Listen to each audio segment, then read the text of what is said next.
global partnership, which has brought countries, the leaders from countries around the world who are looking on low carbon plans and actions together for deep learning and training and assistance.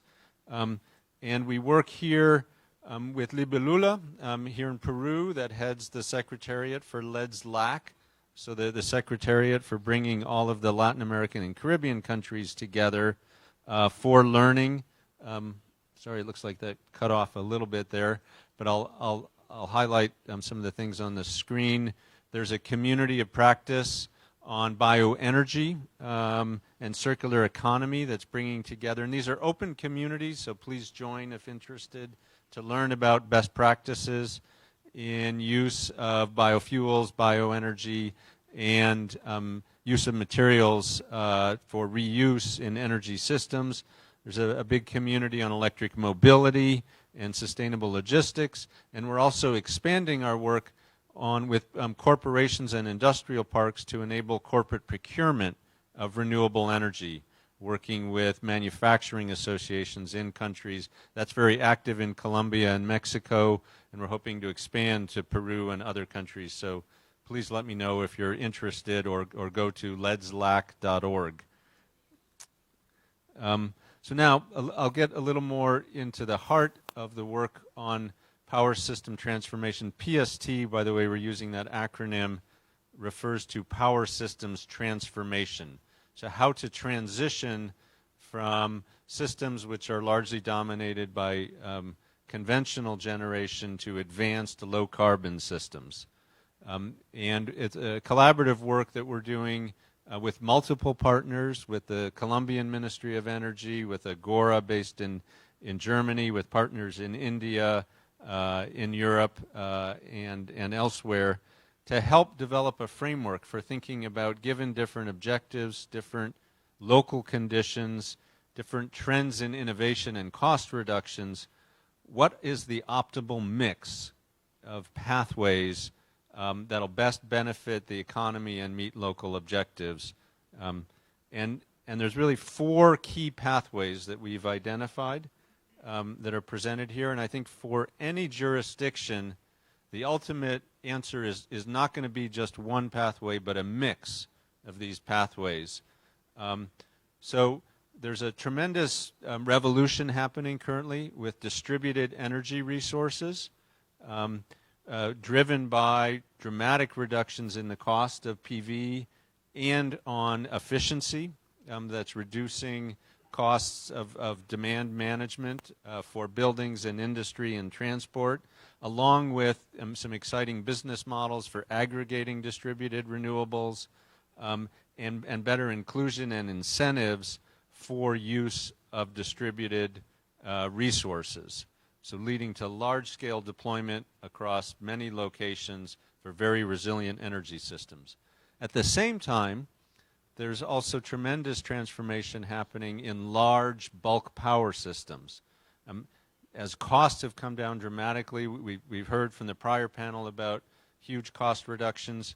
Solar and wind, along with hydro and biomass and geothermal, but especially solar and wind, have had huge cost reductions to the point where in many locations solar and wind are out-competing natural gas. Not only coal, but natural gas. We're seeing prices in the U.S. below 2 cents a kilowatt hour for wind, 2.5 to 3 cents for solar with storage. So it's no longer intermediate, actually has storage to deal with the intermittency. So the costs are down to a point that I think all of us need to think seriously about how we invest for the future so that we have the right mix of low-cost technologies and we avoid stranded assets from conventional technologies. So the cost reductions are really driving opportunities not only for distributed but for bulk power deployment of renewables.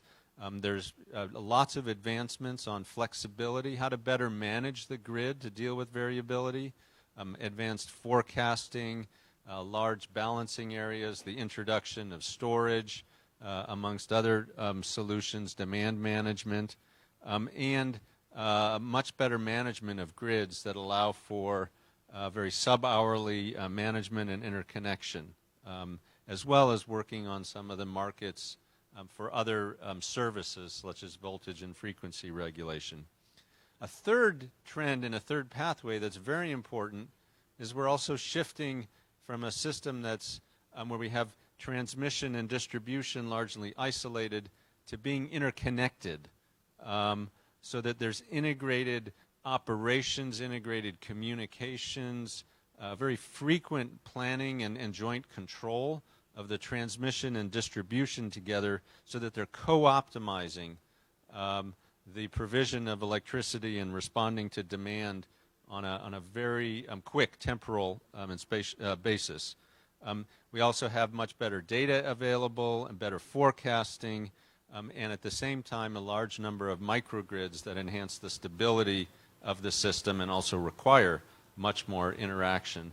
And then fourth, and there was some reference to this in the prior channel, is really a consumer-driven revolution, where we're going to what we're calling a transactional future, where you'll have an increasing number of consumers who are dictating what power they procure, and we have the digital systems in place to allow consumers to select from a large array of offerings. The same sort of transition that we've seen happen with mobility, for example, where you have all of a sudden a large array of offerings for you as a consumer on your mobility solutions. That's where we're headed with power systems, so that not only industrial but residential users will be able to drive the market and choose their systems. I mean, this requires a fair amount of automation, a fair amount of control, but all those systems are being developed. So the selection of the pathways, and this is an idealized graphic, will have a big impact on the future, what the power systems look like. So that the distributed energy revolution pathway is one, no surprise, with a large amount of distributed generation and storage, a large amount of demand management, which is that gray circle around the outside, and still a fairly small amount of storage, but still a fair amount of clean bulk power. Where you contrast that to an investment in large-scale grid systems, there you're going to see a little less incentive for demand management and a more traditional system, which is large generators with big transmission systems. And then you see similar variations when you get to the other scenarios of interactivity between transmission and distribution, and the transactional future, which very much moves us towards a highly distributed system. So one of the important questions is to help jurisdictions, national, subnational governments, utilities, and planners understand, well, what factors might lead us down different pathways. We've highlighted here a few of those. We have a report coming out, and there'll be an online toolkit available over the next month, which will elaborate in more detail. But for example, your resource and land availability have a big impact. If you've got a great solar resource and you have lots of potential in urban areas for solar deployment, that can head you down a distributed pathway. At the same time, if you have large open areas, as we say we do in the Dakotas in the U.S. and in Texas, and good wind resources, that can lead to more of a bulk power investment. Your industries matter a lot as well. If you're manufacturing a lot of distributed resources, you want to give emphasis to those investments at the same time. And if you have very large industrial users, you may have a case to make for investing in bulk power to supply those industrial users directly. The market design has a big impact. Decentralized markets, ones where maybe the utility has some solvency issues, where you have very high consumer demand, might lead you more to a distributed energy pathway. On the other hand, if you have a market with a lot of cross-border trade and interconnection, and a much more centralized market with bigger legacy assets, I think jurisdictions will stay down the bulk power pathway or give more emphasis to that pathway. And then important to really think about what are your main vulnerabilities? You know, what are your concerns about the power system? If your concern is natural disasters and vulnerability of centralized assets to natural disasters, a distributed pathway would protect against those issues. If your concern is more about cyber attacks, then you might want to concentrate your assets and you might invest more in a bulk power system. So a lot of consideration there as to sort of what are the risks that you're most concerned against, mitigating against, that'll have an influence on the selection of pathways. So we've developed and are now piloting a spreadsheet tool to help countries do a much more thorough kind of analysis, given different factors, the resource availability, the land, the economic industries, the market factors, and prices, what mix of pathways would be ideal. We're keen to work with jurisdictions, so if you have an interest in working with us on analysis to help inform pathway development, please let me know. Along with this, trying to make sure that we're sharing and learning from each other on the impacts of technology disruption. As costs are declining dramatically, performance of technologies, the generating technologies as well as storage and other enabling technologies like forecasting and grid controls, as they change dramatically, we need to have open and transparent systems for learning from each other and applying local knowledge to inform our planning. I mean, at the end of the day, it's the localized costs and the localized availability of technologies that matters the most. And so we're investing in kind of open data and sharing platforms to enable that. But very important that as we work together on designing pathways, we pay attention to these dramatic changes in technology costs and performance. So we've also done a fair amount of work across this team, which is not just NREL, but other institutions working together on what are the actions that will enable different pathways. And I won't go through all of this, but these are just examples here of actions that can be taken to enable the revolution towards distributed energy resources, distributed renewables, plus demand management, plus on-site storage and related technologies. And there's a whole set of good practices. The prior panel highlighted a lot of key measures, especially relevant for Peru and from the experience in the UK as well.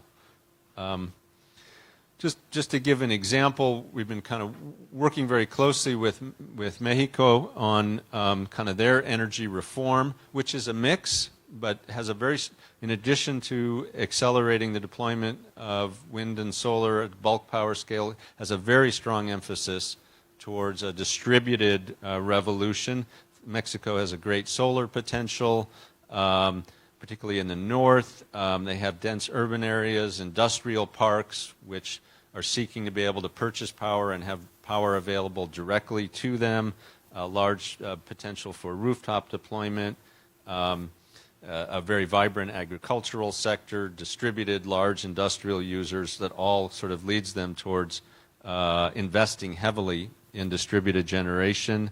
And and they're also developing kind of strong incentives to support distributed renewables and a strong consumer demand that's driving their market. Now, I mentioned that I'd highlight an exciting new initiative.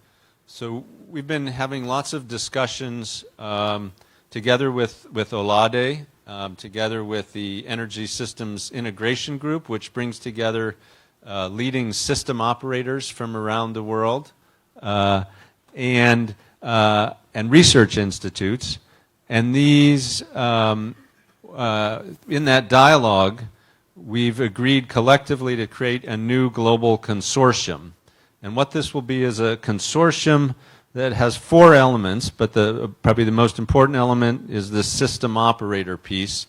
So there's a number of system operators, whether that's National Grid in the UK or EIR Grid in Ireland or CalISO or in California or ERCOT in Texas, EnergyNet in Denmark, AMO in Australia, and others, who are really demonstrating that we can get to 50 to 60 to even higher 90% renewable penetration and manage those amounts of renewables on the grid in a manner that enables reliable power. But it's not easy. It requires some fairly sophisticated techniques for managing that generation with complementary operational practices, with very advanced engineering solutions and control measures. And we've brought together some of the CEOs of the leading system operators and others who said, look, we're keen to share our knowledge, but we want to do this in an efficient way. Right now they're getting sort of busloads of folks coming, visiting, which is great, but they don't know if that knowledge is really being transferred in a sustained manner. So we've agreed to create a forum of system operators around the world for deep learning on the most advanced engineering and operational solutions. We'll have a program of fellowships, a program of advisory support, of expert assistance, of open tools and sharing, driven at the CEO level. And we were working very closely with OLADE here to engage system operators from countries in the region. A second element is the need to really work on very rigorous standards in testing and certification of emerging technologies. So for example, as battery storage technologies get more and more prevalent, to make sure the strong standards and testing are in place, to ensure that high-performing technologies are the ones in the market and that meet consumer demand, and the same with other emerging technologies. A third element is very critically building this workforce of tomorrow, creating the next generation of engineers and analysts that really truly understand how to deal with voltage and frequency regulation when you've got a large number of intermittent renewable resources on your system, and how to deal with all the challenges that poses, understand kind of the evolution of digital controls and enabling technologies. And so we're working with Imperial College and many other institutions that do deep training to help create open curriculum and deep professional and graduate education programs that are world-class, that are available in all regions. Would love to have universities here in Peru and throughout Latin America join this consortium. And then fourth, open data systems and models that really enable access to the most current data on cost and performance of technologies, free access to power systems modeling tools and advanced tools, and sharing of assessments and good practices. Exciting new consortium. Please let me know if you're interested in engaging and helping us shape this initiative. And this is all about getting stuff done. This is about very rapidly working towards decarbonizing the world's power systems over the next 10 years, given the urgent climate crisis that we face, as well as the economic development needs that we have for very robust, high-performing power systems. So I'll just conclude a couple collaboration opportunities. We have this new work on pathways and a screening tool for helping figure out what's the right mix of pathways to use to meet local objectives and local conditions. Very happy to partner with jurisdictions in applying this tool and improving it and sharing knowledge across institutions. Happy to have you join this emerging consortium and help us shape this initiative, whether you're from the system operator, utility side, the research side, and education institution. We have these LEDS-LAC communities on transport, on bioenergy, on corporate procurement. And then we, at the lab, we also have a policy advisory service that we can offer if you're a government agency or advising a government agency and looking for some quick analysis or review of policy options. We can mobilize experts to provide support. And here's my contact information. Feel free to reach out. If time allows, I can be available for questions as well as can stick around afterwards. And thank you for sticking with me, and have a good evening.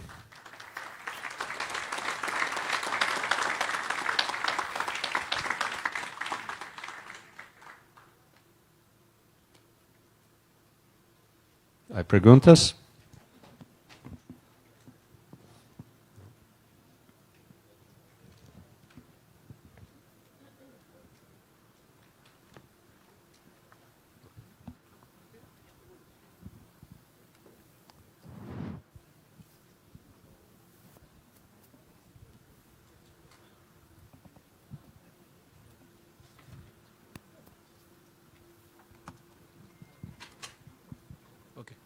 Buenas noches. La colaboración que indicas, eso puede ser por parte, indicaste de universidades, agencias no gubernamentales, también puede ser de trabajadores que pertenecen a empresas eléctricas. Yeah, absolutely. I think it's essential that we're building the workforce that works, the laborers and other employees that work at electric companies and throughout the whole value chain of the power system. And so we're hoping to invest not only in educational programs for new graduates, but continuing education for those electrical engineers and others that are already working in the field.